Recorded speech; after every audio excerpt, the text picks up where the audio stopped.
Now, posters. I love posters. It's a big piece of paper. Yeah. Big, like real big. Will loves paper. So, this is something here that I may have overpaid for, but my goal was to enjoy it and save it, actually. That this and another poster came together and stayed up in Beaufort, Georgia. What are you looking at here? This is a World War I hand-painted poster for victory loans. And back then you didn't fight wars on credit.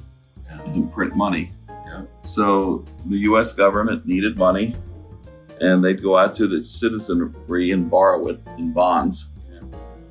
And this is a poster a girl made that probably either hung in a school, a local bank, or a factory, encouraging people to give money to the government or loan it to the government. Hence, you can see the coins there in silver. Yeah. And Uncle Sam borrowing money. Now, if this was a modern one, he'd probably have a gun and say, "Give me your money." Why does he have 4 and 3/4%? That's the interest they're paying. That's the interest rate on the loan. That's pretty good interest considering what we got today. Yeah, and there wasn't as much inflation. No, it was And you got paid in silver.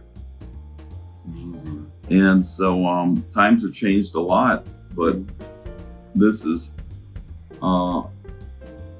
a probably younger girl's vision of what was going on with the war in the world around her. I think it's a really beautiful piece of work for what it is. And you look at, it's going to be some young girl's vision of what's going on around her in her world and her trying to do her contribution in what was a very much more remote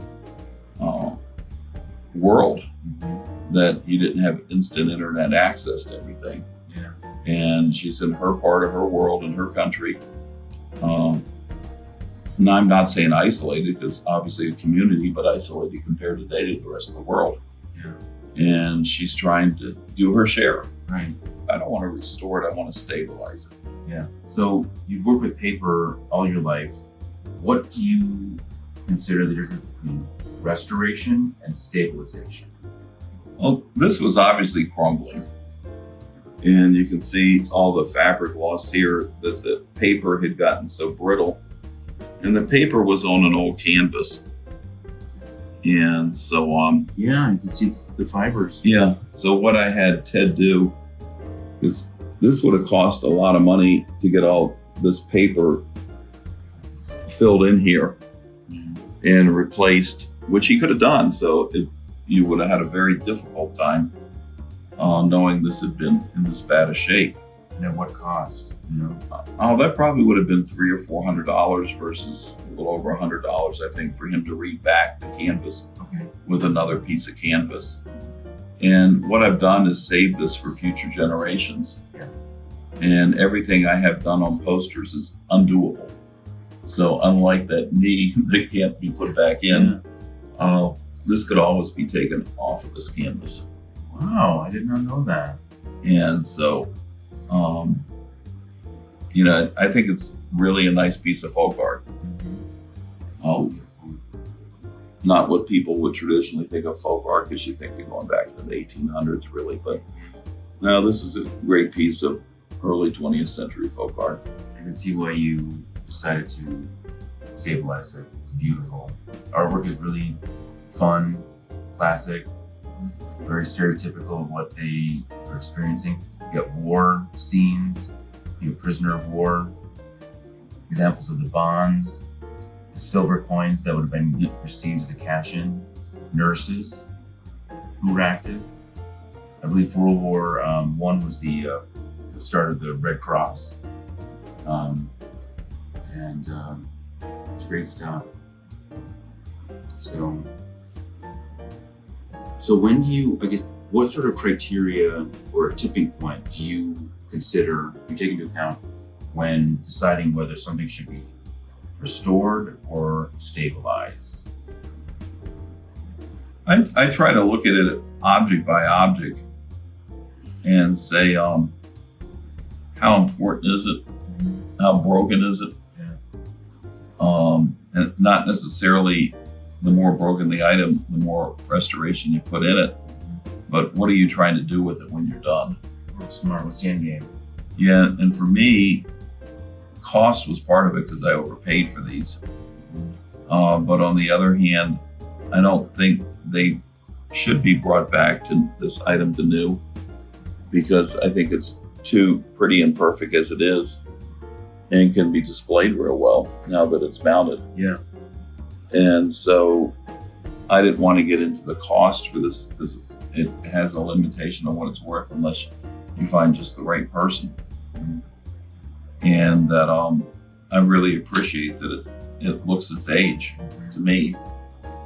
And so I think generally as I look to sell it, that more people would want it at the price range I can offer it with what I put in it, and they would appreciate the condition it is in once you put it in a nice frame. They're not going to want this to look new. So it was labor of love for you, Yeah. not just investment. And I'll find out more about the artist, hopefully, and be able to put her life back with it. And that will make it worth more to a buyer. That's important. Something like this would be perfect for the WorthPoint vault because it's one of a kind.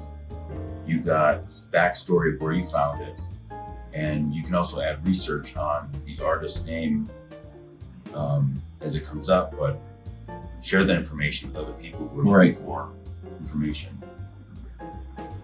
So I think it's a great piece, and there's another one that goes with it. They're set. It's different, but also by her. Oh, interesting.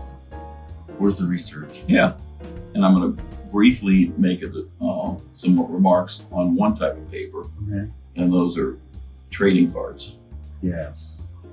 And that industry still has a little bit to settle down in the secondary market. That the values went up so quick, and condition is so important. That there were some things done to cards in the last 20 years that shouldn't have been done. And it has been more in the name of restoration. And I would not be that sympathetic and understanding as to what I call it, and I would call it doctoring. Yeah. What are some things that you have been done to those cards in the last 20 years? Trimming has been a big controversy. Well, it's not just trimming. They get flattened and then they get trimmed. So, one way to make a card bigger is to flatten it and make it thinner. No kidding. Yeah, so those tricks. you'll put it into a press. Yeah. And then you recut the corners, and all of a sudden you have a normal card of the normal size and standards, but it's too thin. So the grading industry had to catch up and look at the thickness of a card to make sure it hadn't been flattened. That's incredible. Yeah. You could recenter a card if it was printed off center, but flattening it. And so, I mean, it was really a creative group of people. Yeah. And that, reminded me of this old commercial that was a joke with shrimp, and the bag of shrimp would come with a little pump.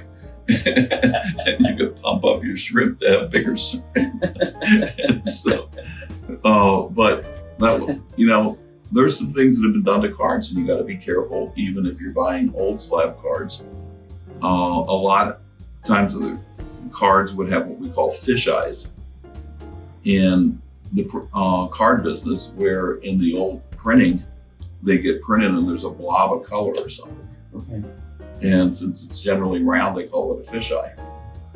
And people would doctor those and remove or recolor the card. And there's people in the card industry that try to call it restoration.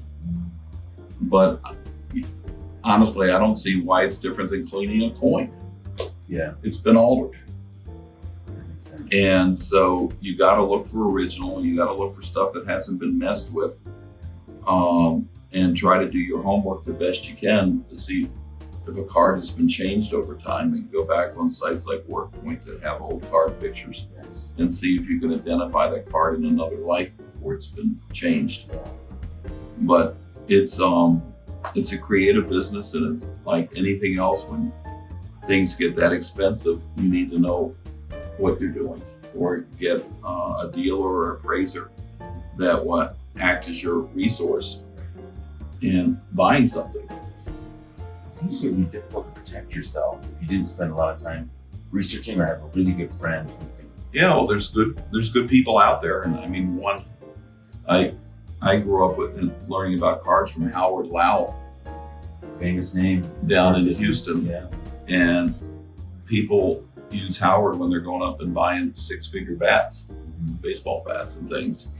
And you got to find that there are honest, good people out there, and you got to find a dealer or an appraiser you can trust in.